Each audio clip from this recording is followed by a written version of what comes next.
আমরা আল্লাহ দ্বারা সুরক্ষিত, টেকনোলজি দ্বারা না। টেকনোলজি দ্বারা যদি সুরক্ষিত হইতো তাহলে একটা উদাহরণ দিই, শুধু একটা, যদি বুঝে আসে, জানি না বুঝে আসবে কিনা, সবাই একটু ধ্যান দিয়ে শুনলে হয়তো বুঝে আসবে। আমরা শ্বাস নেই আর ছাড়ি, এর মধ্যখানে দূরত্ব হইল, ডিস্টেন্স হইল, সময় লাগে নেওয়া আর ছাড়ার মধ্যখানে, ছাড়লাম আর নিলাম, এর মধ্যখানে দূরত্ব হলো আধা সেকেন্ড। এরকম বিজ্ঞান বলে ন্যানো সেকেন্ড, এরকম আধা সেকেন্ডের থেকে কম। এতগুলা মানুষ কিন্তু আমরা শ্বাস নিতেছি আবার ছাড়তেছি, তাই না? আমরা যেটা ছাড়তেছি ওটা বিষ, ওটা কি দূষিত বিষ, নিতেছি যেটা পিওর, ঠিক না? এই আধা সেকেন্ডের ভিতরে আমরা যেটা ছাড়লাম ওটাকে দূরে সরাইলো কে? আবার পিওরটা আমার নাকের নিচে দিল কে? যদি টেকনোলজির ব্যবহার হতো তাহলে প্রত্যেকেই বিরাট একটা মেশিন নিয়ে আসতে হইতো, ঠিক না? মসজিদের দেওয়াল দুয়াল যা আছে, জানলা সালনা, এখন তো এসি ছেড়া রাখছেন, সব বন্ধ, সব কিছু খুলা দিতে হইতো, ঠিক না? কেননা দ্রুত পাস করতে হবে, দ্রুত বাহির করতে হবে, আবার দ্রুত নিয়ে আসতে হবে। যদি আসা নেওয়ার ভিতরে যদি 2-1 মিনিট লেগে যায়, কি কি আরে কি শেষ? মানেন? মনে হয় মানেন না। তাহলে বোঝা গেল কুদরত দিয়ে আল্লাহ সুরক্ষিত করে। আজ পর্যন্ত কেউ অভিযোগ করতে পারে নাই, চাই সে সাহারার মরুতে হোক, সেও অভিযোগ করতে পারে নাই যে আমি যেটা টানি ওটা পিউর না, আমি যেটা ছাড়ি ওটা দূষিত, আমি যেটা টানি ওই অক্সিজেন নেই, এটা পিউর। আল্লাহ কুদরত দিয়া করতেছেন। আর যদি সুরক্ষা না করতেন তাহলে 1 মাসের মাথায় আমাদের সবাইকে হাসপাতালে যেতে হতো। কেননা আপনি দূষিতটা কতক্ষণ টানতে পারবেন? আস্তে আস্তে আস্তে আস্তে আস্তে আস্তে ফুসফুস বিনষ্ট হয়ে যাবে, সে অক্সিজেন নেওয়ার ক্ষমতা হারায় ফেলবে, একদিন আপনি আর আমি মৃত্যুর কোলে ঢোলা পড়ব। তো বিজয়, যেটা বুঝাইতেছিলাম, মানুষ নিয়ে, দুনিয়া নিয়ে আমার আলোচনা না, আমার আলোচনা তো হলো আল্লাহ নিয়ে, রসুল নিয়ে, আমার আলোচনা হলো আখেরাত নিয়ে, দুনিয়া নিয়ে আমার আলোচনা না। কিন্তু বুঝানোর জন্য টাইনা নিয়ে আসলাম। মানুষ মানুষকে মূল্যায়ন করে, মানুষের কাছে মানুষ মূল্যায়িত হয় দুনিয়ার বস্তুর মাধ্যমে, কিন্তু রব্বে কাবার কসম, যিনি আমাদেরকে অস্তিত্ব দিছেন আর সুরক্ষিত করেন, ওই আল্লাহর কাছে মানুষ মূল্যায়িত হয় আমলের দ্বারা। যার যতটুকু আমল, যত কোয়ালিটি ভালো, যত উন্নত, যত বেশি, আল্লাহর কাছে সে মূল্যায়িত তত বেশি, দামি তত বেশি। কেন আল্লাহ বয়স দেখেন না, বয়স দেখেন না, বয়স হ্যাঁ একটা সময় পর্যন্ত দেখেন, সেটা হলো বাচ্চার কথা ভিন্ন, প্রাপ্ত বয়স্ক না হওয়া পর্যন্ত ভিন্ন কথা। তখন তো কলম উঠানো থাকে, তার বিরুদ্ধে কিচ্ছু লেখা হয় না, পক্ষেই লেখা হয়, বিরুদ্ধে কলম যায় না। সে যে নেক আমল করে সব মা বাবার আমল নামায় কবুল যাইতে থাকে, মা বাবার আমল নামায় যোগ হইতে থাকে। যদিও আমরা বুঝতে চাই না, এটা আবার আলাদা আলোচ্য বিষয়, তাইলে এই বিষয়ে আলোচনা করতে হবে যে আমাদের সন্তানদেরকে কোন বয়স পর্যন্ত আমাদের সুরক্ষা করা উচিত। যদি আমি এই কথার বিশ্বাস করি যে সন্তানের আমলনামা আমার আমলনামায় যোগ হবে, নেক আমল আমার আমলনামায় যোগ হবে, এই সন্তান আমার কাজে আসবে, তাহলে একটা সময় পর্যন্ত এদের জীবন আমাদের সুরক্ষা করা উচিত।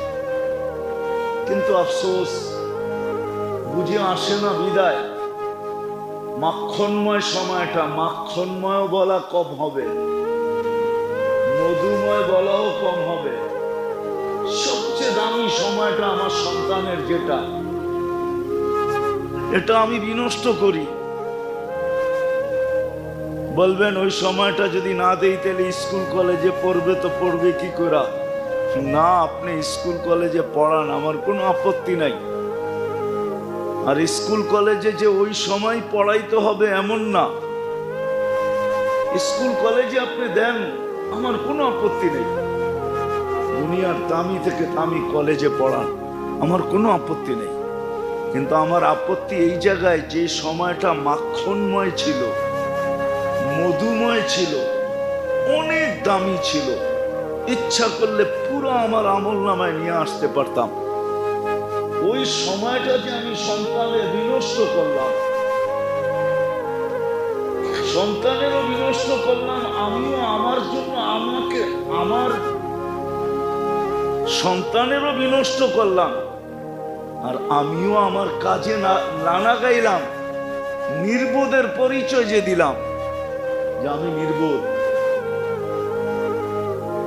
আমি নির্বোধের যে পরিচয় দিলাম, বুদ্ধিহীনতার যে পরিচয় দিলাম, আফসোস হলো এটা নিয়ে, আর কিছু নিয়ে আফসোস না। তো যেটা বুঝাইতেছিলাম মেরে দোস্ত, আল্লাহ করুক বুঝে আসুক, আমাদের সকলের বুঝে আসুক যে আল্লাহ আমাদেরকে অস্তিত্ব দিছেন, যিনি আমাদেরকে সুরক্ষা করতেছেন, যিনার কাছে আমরা অচিরেই সবাই চলে যাব। ওই আল্লাহর কাছে মানুষের মূল্য, রব্বে কাবার কসম, দুনিয়ার যা দ্বারা মানুষ মূল্যায়িত হয় সেটাকে বংশ বলেন, বুলি বলেন,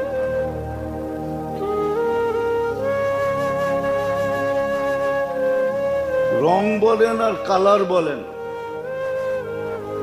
সোসাইটি বলেন আর পেশা বলেন, শিক্ষা বলেন আর দীক্ষা বলেন, যা দ্বারা মানুষ দুনিয়াতে মূল্যায়িত হয়, আল্লাহর কাছে মানুষ ওটা দ্বারা মূল্যায়িত হয়।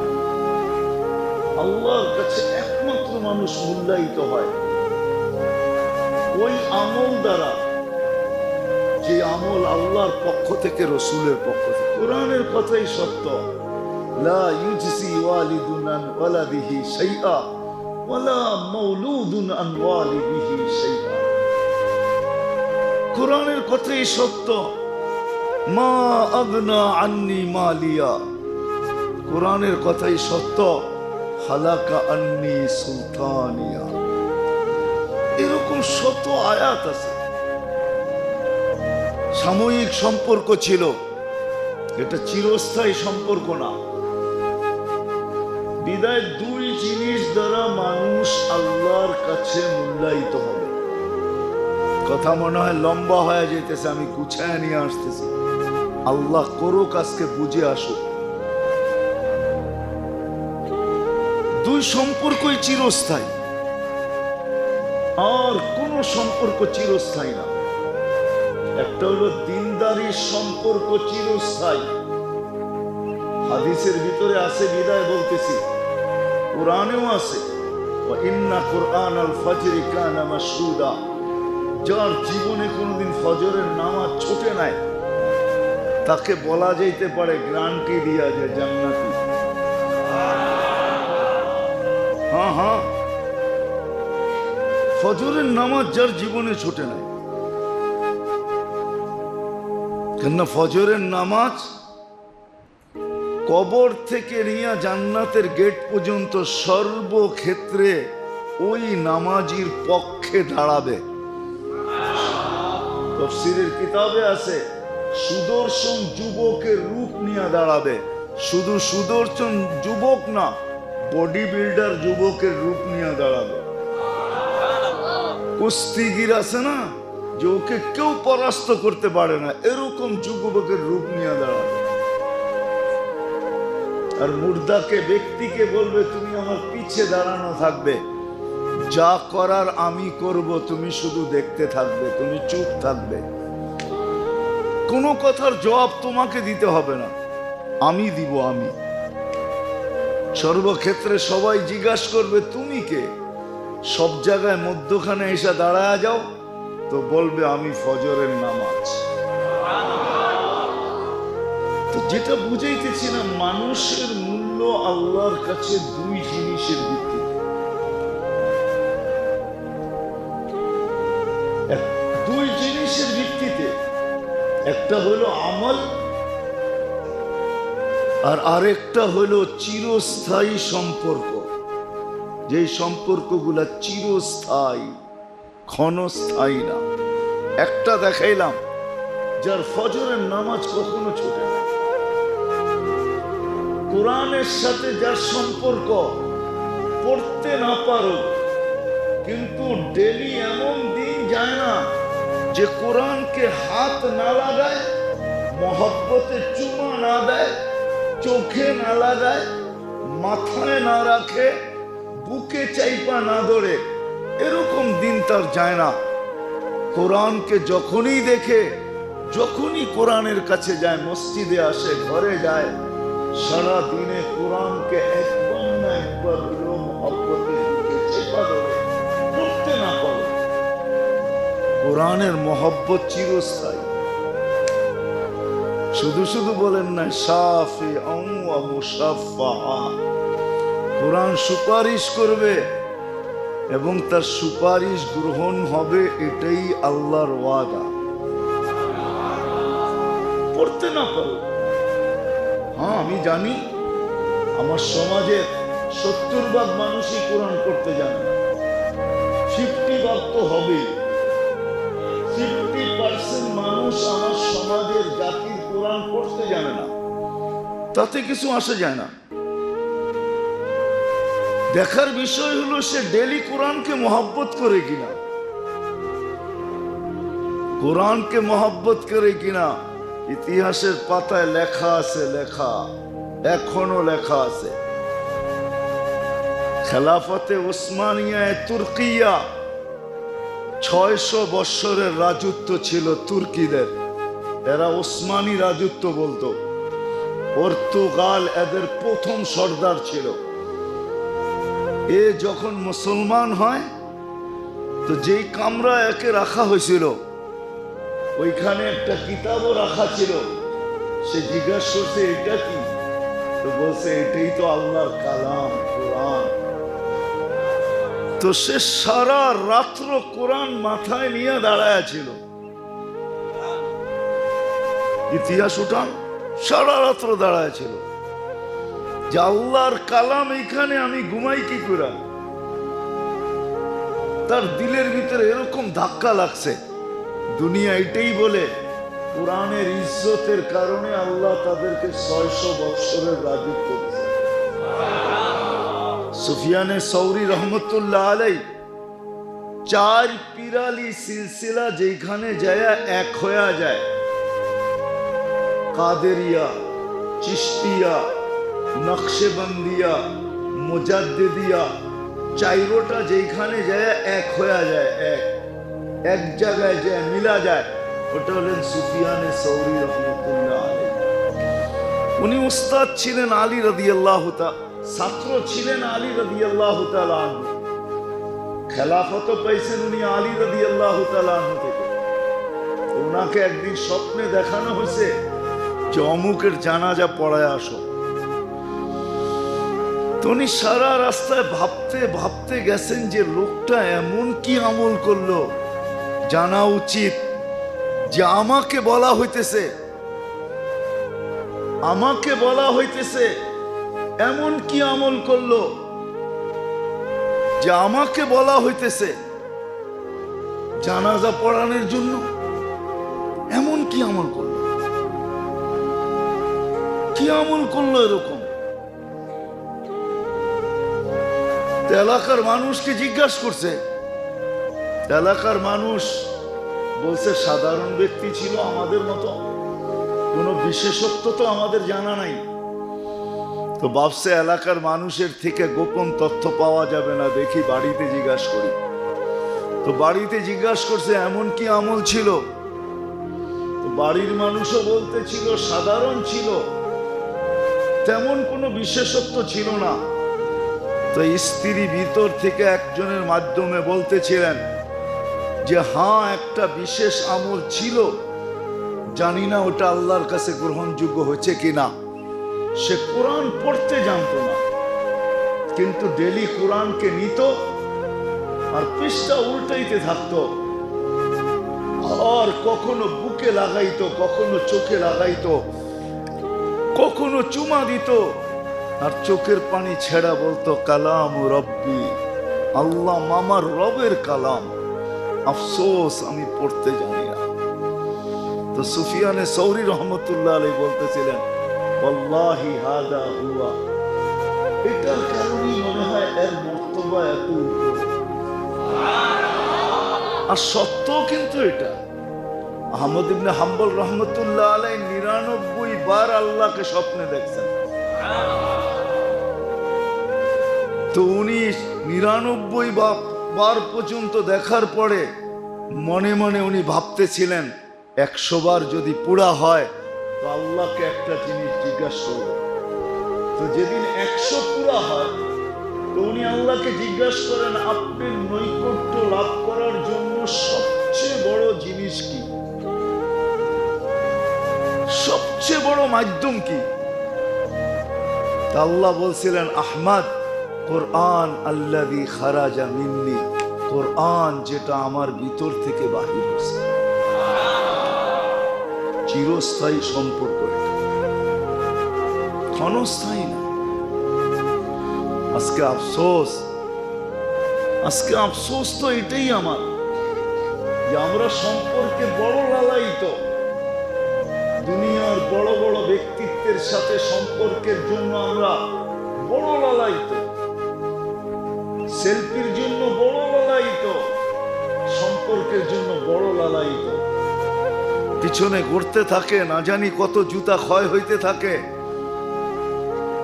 দুনিয়ার ব্যক্তিত্বদের পিছনে ঘুরা সম্পর্ক গড়া, এটা কতক্ষণ?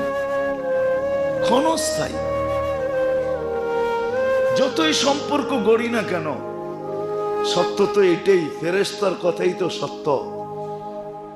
আজকে আমাদের সম্পর্ক যার সাথেই হোক, দোকানওয়ালার দোকানের সাথে, চাকরিওয়ালার চাকরির সাথে, খেতালার খেতের সাথে, খামারওয়ালার খামারের সাথে, মেইলওয়ালার মেইলের সাথে, ফ্যাক্টরিওয়ালার ফ্যাক্টরির সাথে, অফিসওয়ালার অফিসের সাথে, আদালতওয়ালার আদালতের সাথে, যার সাথেই সম্পর্ক হোক না কেন, মরতে দেরি, ফেরেশতা ধ্বনি দিতে দেরি করবে না। ফেরেশতা বলবে ইনকাতাতি যাহাবাতিল আমওয়াল, সব সম্পর্ক তোমার ছিন্ন। যাহাবাতিল আমওয়াল, যত সম্পর্ক ছিল, যা তোমাকে আকর্ষণ করত, যার দিকে তুমি আকর্ষিত হইতে, যা তুমি অর্জন করছো, সব হাতছাড়া, কোনোটা তোমার কাজে দিবে না। আজ পর্যন্ত কয়জন স্ত্রী পাওয়া গেছে যে স্বামীর কবরের পাশে ঝুপড়ি বানায় জীবন কাটায় দিছে? বলেন, আজ পর্যন্ত কয়জন স্বামী পাওয়া গেছে যে স্ত্রীর কবরের পাশে ঝুপড়ি কাটায় জীবন কাটায় দিছে? বলবেন এটা তো মাসলা না, ঠিক না? এটা তো মাসলা না, সিস্টেম না, সিস্টেম না। কিন্তু ভালোবাসায় তো বহুত মানুষকে বিষ খাওয়াই, ঠিক না? এটা যদি সিস্টেম হয় তাহলে এটা কেন সিস্টেম হবে না? নবাব সিরাজউদ্দৌলার বউ তো সারা জীবন কাটায় দিছে সিরাজউদ্দৌলার কবরের পাশে ঝুপড়ি বানায়। উঠান ইতিহাস, নবাব সিরাজউদ্দৌলার বউ তো সারা জীবন কাটায় দিছে স্বামীর কবরের পাশে ঝুপড়ি বানায়। ওইখানেই জীবন শেষ। তো যেটা বুঝাইতেছিলাম, মানুষ দুনিয়াতে মানুষের কাছে আকর্ষণের পাত্র হয় দুনিয়ার বস্তু দ্বারা। কত বস্তু এটা গণায়া শেষ করা যাবে না। বললাম না, কোনো যোগ্যতা নাই, খালি রূপের টেক। ওটা দিয়ে দুনিয়ার মানুষের কাছে আকর্ষণের পাত্র হয়, মূল্যায়িত হয়, সেলিব্রিটি হয়। এটা হতে পারে, আমার কোনো বিরোধ নাই। আমার এটা আলোচনাও না, দেখানোর বিষয়ও না। নাহলে আমি দেখাইতে পারি আপনাদেরকে, নাম নিয়া নিয়া 2-4 ডজন দেখাইতে পারি। কোনো যোগ্যতা নেই, শুধু রূপের দেখি। কোনো যোগ্যতা নাই, তেমন কোনো যোগ্যতা নাই। শুধু খেলতামাশায় পাকা, এটা দ্বারাই সেলিব্রিটি, ঠিক না? এটা দ্বারাই সেলিব্রিটি হতে পারে। কিন্তু আল্লাহর কাছে যদি কেউ সেলিব্রিটি হতে চায়, আল্লাহ ওয়ালারা সেলিব্রিটি। যদিও এদের সামনে এই শব্দ ব্যবহার করা শোভা পায় না, কিন্তু মানুষ সহজে বুঝবে এই জন্য বলতেছে। নাইলে আল্লাহ ওয়ালাদের নামের উপরে এই শব্দ ব্যবহার করা কোনোদিন সমুচিত না। আল্লাহ ওয়ালারা আল্লাহর কাছে সেলিব্রিটি, আল্লাহর কাছে দামি, শুধু আমল দ্বারা আর চিরস্থায়ী সম্পর্ক দ্বারা। যে সম্পর্ক চিরস্থায়ী, যেমন দেখাইলাম আমি ফজরের নামাজ দেখাইলাম, আসরের নামাজ। আল্লাহর রসুল বলেন, আমার উম্মত যদি জানতো যে ফজরে আর আসরে কি রাখা আছে, হায় হায়, কোন বেলায় আসুক আর না আসুক, ফজর আর আসরে কেউ মসজিদ থেকে জামাত থেকে দূরে থাকবে না। কেন? ফজরে আর আসরে ফেরেশতাদের সাথে সাক্ষাৎ। কোন ফেরেশতা? এক বিশেষ টিমের সাথে সাক্ষাৎ হয়। কেননা দুনিয়া ফেরেশতাদের শিফট, এই জগৎটা দুনিয়াটাকে পরিচালনা করার জন্য 2 বার শিফট চেঞ্জ হয়, একবার আসরে, একবার ফজরে। যারা আসরে আসে এরা ফজরে চলে যায়, আবার যারা ফজরে আসে এরা আসরে চলে যায়। যখনই উপরে যায় আল্লাহ ফেরেশতাদেরকে জিজ্ঞাসা করে, আমি যদি বলি আসরের নামাজ যারা পড়তে আসে, রব্বে কাবার কসম, যদিও শব্দটা জানি না ওলামা মানবে কি মানবে না, আর আমারও বলা সমুচীন হবে কি হবে না, কিন্তু আমাদের যুবকরা বোঝে বিদায় বলতেছি, আসরের জামাতে যারা আসে ফেরেশতারা তাদের হায় হায় হায় অটোগ্রাফও নেওয়া যায়, আবার সেলফি তুলেও নেওয়া যায়। সেলফি তুলেও নেওয়া যায়। যখন আকাশে যায় আল্লাহর কাছে, তো আল্লাহ জিজ্ঞাসা করে, কাইফা তারাকতুম ইবাদি, আসরে যে চলে আসলা বান্দাদেরকে কিভাবে রেখা আসলা? তো কয় তারাকতুহুম ইউসাল্লুন, আমরা এই অবস্থায় রেখা আসছি যারা নামাজে রত ছিল। ওয়া কাইফা ওয়াজাদতুম ইবাদি ইযা আতাইতুম, যখন তোমরা জমিনে আসছিলে তো আমার বান্দাদেরকে কি অবস্থায় পাইলে? তো কয় আতাইতুহুম ইউসাল্লুন, ফজরে যখন আমরা পা রাখলাম তখনও দেখছি নামাজ পড়তেছে। নামাজ পড়তে কতক্ষণ লাগে? কতক্ষণ লাগে?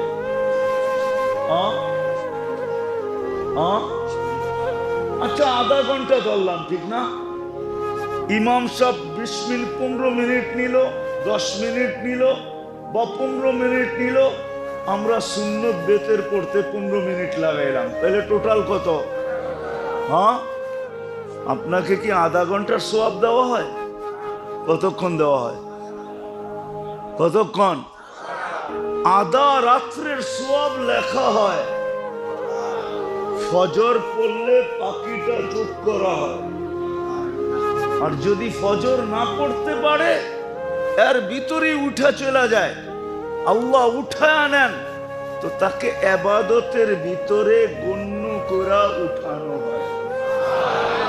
যে সে ইবাদতের ভিতরে ছিল, কিসের ভিতরে? আমরা ইবাদতের ভিতর থেকে উঠে নিয়ে আসছি। বলেন, যাকে ইবাদতের ভিতর থেকে উঠায় নেওয়া হয় তাকে কোথায় রাখা হয়? হ্যাঁ, কোথায়? সত্য তো, একমত তো? হ্যাঁ, তাহলে বলেন, শুধু এতটুকুই না, এতটুকুই না, আল্লাহ চায় এশার নামাজ কেন জানেন? এশার নামাজ এই জন্যই, কারণগুলার ভিতরে এটাও একটা কারণ যে আল্লাহ চায় যে তুমি এশারের পরে ঘুমায়া যাবে, সর্বশেষ তোমার ঘুম যেন তোমার আমার কথার মাধ্যমে। এশারের সময় কার সাথে কথা বলছি? এই জন্য ওলামাদেরকে জিজ্ঞাসা করেন, এশারের পরে দুনিয়ার ফালতু কথা বলা নিষেধ, দুনিয়াবি জিনিস নিষেধ। আর আমরা তো সবচেয়ে মুখ্যম সময়ই পাই এশারের সময়, এশারের পরে, ঠিক না? কি হ্যাঁ, কি বলেন? মনে হয় বোঝেন না। কি বুঝা জি, কি বুঝা যে জি বলতেছেন? আল্লাহ জানে কি বুঝা জি বলতেছেন। আমরা তো মুখ্যম সময়ই পাই এশারের পরে, ঠিক না? কেমনে বুঝলেন? হ্যাঁ, এশারের পরেই তো টেলিভিশনটা ঠিক মতো দেখা যায়, চ্যানেলগুলা ঠিক মতো ঘুরানো যায়। এর আগে তো ঘুরানো যায় না, এর আগে তো দুনিয়ার কাছে অনেক কাজ কামে ব্যস্ত। এশারের পরে তো মোটামুটি রিল্যাক্স হয়ে যায়, তখন এই রিমোটটা নিয়ে বসে দেখি কোন চ্যানেলে কি আছে। যদি বলে আপনি চ্যানেল ঘুরাইতেছেন কেন?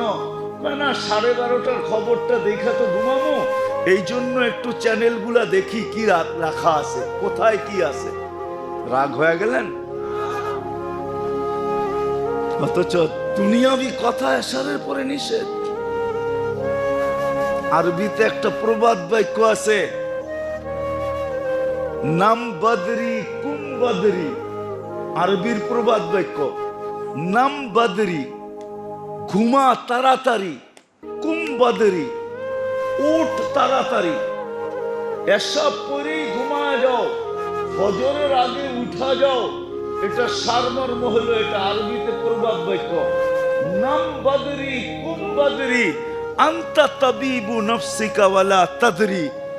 তুমি তোমার ডাক্তার হয়ে যাবে, তুমি জানবেও না যে তোমার চিকিৎসা তোমার এই দুই আমল দ্বারা হইতেছে। আরবির মশহুর প্রবাদ বাক্য, নাম বদরি কুম বদরি আনতা তাবিবু নফসিকা ওয়ালা তাদরি। তোমার কোনো ডাক্তারের কাছে যেতে হবে না, তুমি তোমার ডাক্তার হয়ে যাবে। এসব পয়রা তাড়াতাড়ি ঘুমায় যাও, আর শেষ রাত্রে জলদি জলদি উঠা যাও। তাইলে তুমি তোমার ডাক্তার, কোন ডাক্তারের কাছে তোমার যেতে হবে না। তোমার স্বাস্থ্য চাঙ্গা থাকবে, সুস্থ থাকবে, বয়সের ছাপ তোমার উপরে পড়বে না। আর আজকে আমরা 12:30টার খবর দেখা ছাড়া ঘুম হয় না। খায় কয়টায়? 1টার সময় খায়। হ্যাঁ, খায়া যা পায় তাই খায়।